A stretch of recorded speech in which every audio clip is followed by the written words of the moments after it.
This is your Health Science Teacher Educational YouTube channel. Grade 6 students, I did your first part of your first lesson in my previous video. Let us lead a happy and healthy life. So my dear children, I am very happy to tell you that a lot of children have been watching that video. And today I decided to do the rest of your first lesson. I know there are many facts and points that you have to clear, that you have to understand.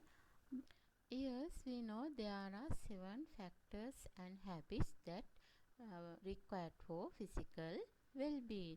You learn 3 factors out of these 7 factors. Today we will start from the 4th factor, healthy food, and also you will learn about the features that determine physical well-being.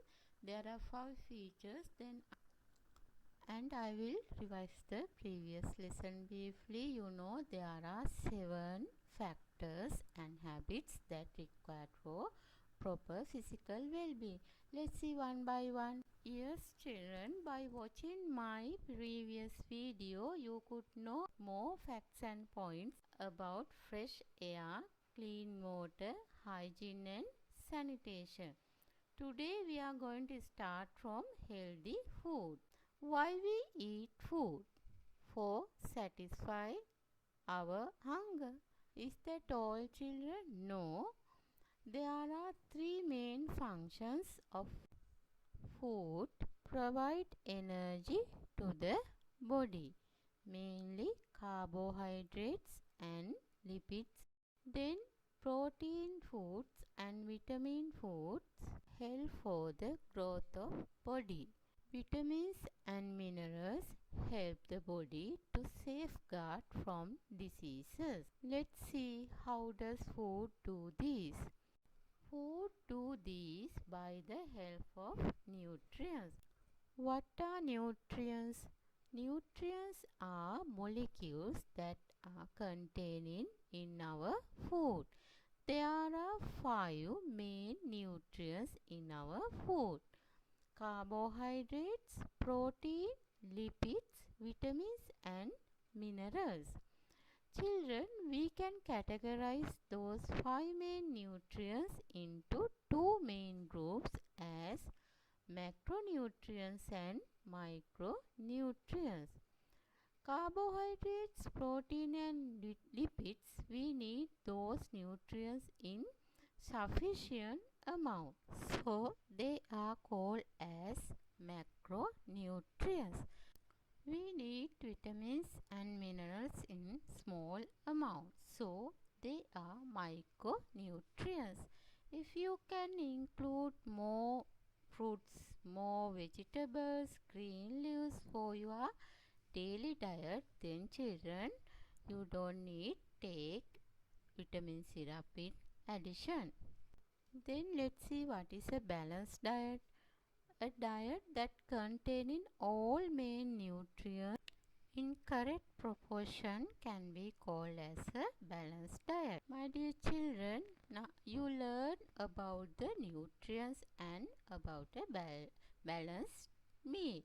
So now it is easy to understand what is a healthy food.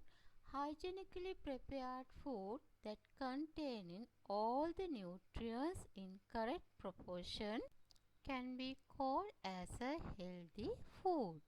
Now dear, let's see how do we can prepare food in hygienically. See things to remember when preparing food. Person who prepares food must use suitable headwear and an apron. Use hand wash or soap before handling food. Then if you have a wound in your hand, what should you have to do? You must not touch the food unless otherwise it is properly covered. And also we should not touch food if we have infectious diseases or skin infection, because we know those diseases can spread person to person. Now my dear children, I will explain in Sinhala briefly for your convenience. අපි අද හතරවෙනි සාධකයේ ඉගෙන ගත්තේ අපේ කායික යහපැවැත්මට අවශ්‍ය වෙන සෞඛ්‍යවත් ආහාර. අපි දුවේ පුතේ ආහාරවල ප්‍රධාන කාර්ය තුනක් ඉගෙන ගන්න. මේ සියලු පෝෂක පදාර්ථ අවශ්‍ය ප්‍රමාණයන්ගෙන් තියෙන ආහාර වේලකට අපි සමබල ආහාර වේලා බැලන්ස් ඩයට් එකක් කියලා කියනවා. එතකොට මේ සියලු පෝෂක පදාර්ථ සපිරි සමබල ආහාර වේලක් සෞඛ්‍යාරක්ෂිතව පිළියෙල කරගත් විට අපි එය හඳුන්වනවා healthy food නැත්නම් සෞඛ්‍යවත් ආහාරයක් විදිහට. Then fifth factor is sports and exercise. Engaging in sports and exercise helps to achieve physical fitness and good health. We know children we should engage in sports and exercise at least for 30 to 60 minutes every day. That's mean half an hour or 1 hour. Now let's see what are the benefits of engaging in sports and exercises. Strengthening of bones and muscles, strengthening of heart and circulatory system, development of sports skills, controlling weight, provides entertainment and fun. Let us clarify those benefits. Do you know children there are more than 300 bones in our body. Bones and muscles help us to move. Then for strengthening of bones and muscles, we need to engage in sports and exercise. If we eat more oily food, the more cholesterol can deposit in our body. By engaging in sports and exercise, we can burn those excess cholesterol. So that means we can control our weight. By engaging in sports activities, by practicing them, we can develop our sports skill. And sports and exercises provide us entertainment and fun. And also children, it is very important to be involved actively in day-to-day activities. We'll see, you can take the stairs instead of using the lift. Then you can walk short distances as much as possible. You learn 5 factors that required for proper physical well-being. Now sixth one, adequate rest and sleep. You know children, a child in your age should sleep at least 8 to 10 hours every day. Go to bed early and rise up early. It's make you healthy, wealthy and wise. Let's see what are the benefits that can be gained from having a proper sleep. The body undergoes growth and repair. Mental stress is relieved. And think, if you couldn't have a proper sleep last night, what will happen to the next day? You feel clumsy, you feel very lazy, then you can't do your next day activities efficiently. And children, you have to have a small rest while you are working. Otherwise, your body and your brain will tired of working. Then the last factor for proper physical well-being is pleasant environment. Pleasant environment is very important for proper physical well-being. Let's see what are the features of a pleasant environment. Fresh air or adequate ventilation. Then adequate light. Then you need trees and vegetation in the environment, and also the environment should be neat, tidy and clean. We should clean our home and the compound at least once a week. Let's see what are the things that we can do to keep our environment clean and tidy. We can destroy the breeding places of mosquitoes. We can bury coconut shells, plastic cups, those things, and never allow to pile up garbage in drainages, so you have to keep your drainage system clean, and it is very important maintain as decayable and non-decayable. Now let's see about 5S concept. This is a Japanese concept.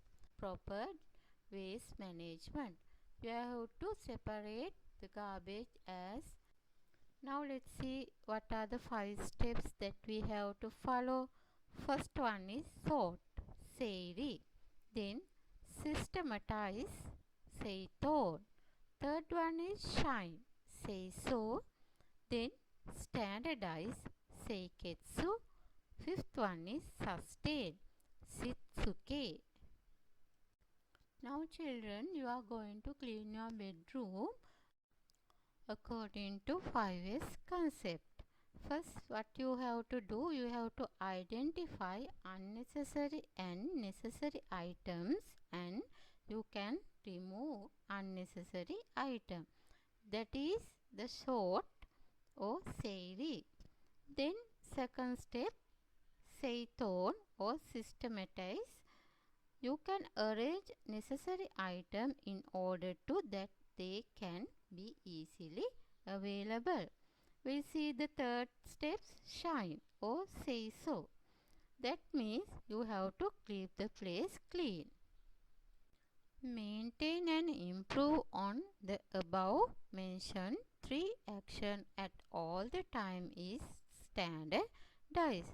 Then what you have to do? Usually you bring your parents and siblings to show your clean bedroom. That means educate others on this concept and continue to work to improve this term sustain. Shall I explain in Sinhala briefly? Okay children, after the healthy food we learn about the sports and exercises.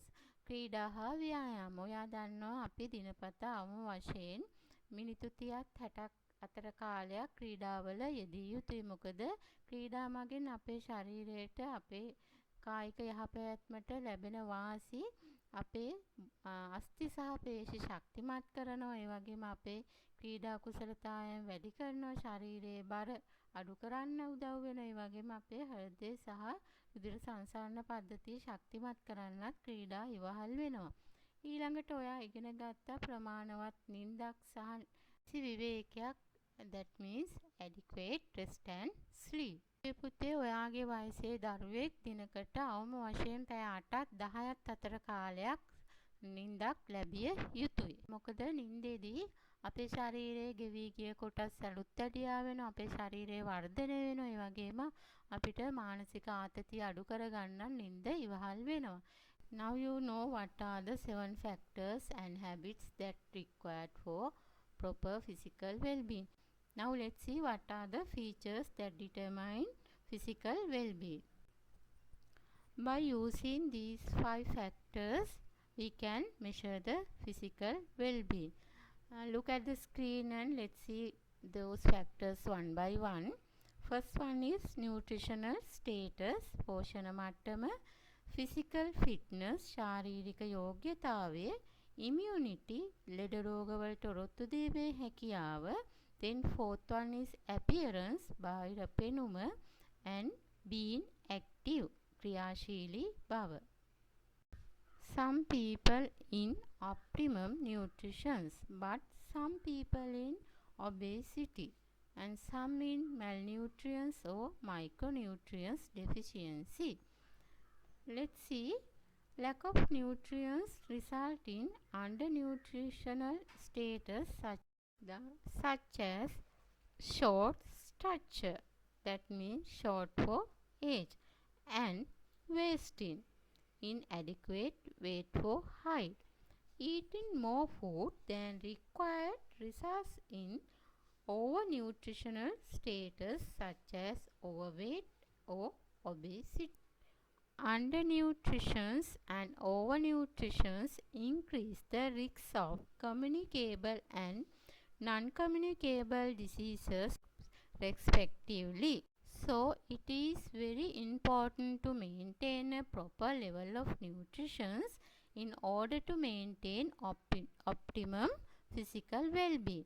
So to measure the physical growth of a person, we use three indices: height, body mass index, and waist circumference. First, let's see height.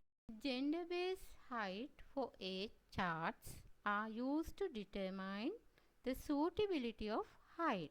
You should have a height that suits your age, and you can see these charts in the growth assessment book of your younger sibling. Then let's see about the second index, body mass index, BMI value. Body mass in whether one's weight is appropriate for the height. By calculating our body weight, we can find out the BMI value. Let's see how do we calculate the BMI value. First, you have to take your weight in kilogram and your height in meter. Then see the equation: BMI equal weight divided by height multiplied by height. Then the unit for BMI value is square meter. See, there are 4 zones and 4 colors. Then you have to keep in mind the color indicating the nutritional status. Orange color indicates underweight. Then green color appropriate weight. Then light purple indicates overweight and dark purple indicates obesity. Children, there are 3 indices to measure the person growth. We learn 2, height and BMI. The third one is waist circumference.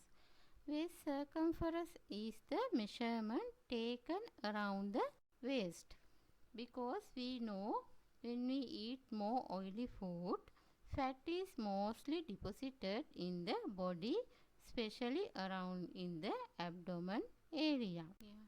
This deposition of fat is a major risk factor for a development of non-communicable diseases.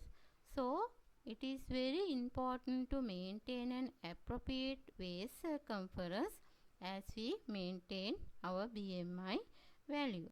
The ratio between the waist circumference to the height can be used to determine appropriateness of the waist circumference. How do we find out the ratio of waist circumference? Look at the screen. We can measure the waist circumference in centimeter and height in centimeter. So then you have to waist circumference by height. The ratio should be less than 0.5, or we can say person waist circumference should be less than half of one's height. Now second one, physical fitness. What is the physical fitness?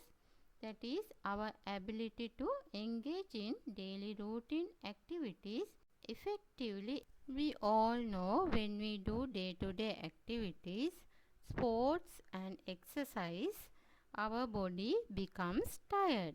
But if we can do such physical activities for a long time and return to normal status quickly, that means we have a high degree of physical fitness. So when these germs enter our body, can cause communicable diseases. Then what is our immunity? Immunity is the ability that help us to protect from many diseases, especially from communicable disease. Then fourth feature is appearance. You can improve your appearance by maintaining cleanliness of your clothes, hair, teeth, nails and skin, and also by adopting correct postures in daily activities. You can improve your personality. Then pleasant appearance is also a feature of mental and social well-being too. I hope I could nourish you with all and every facts and points about physical well-being, and I will hope you will comment me, like me, and never forget to share this with your peers. And I will hope to see you again with my new video. Thank you, children.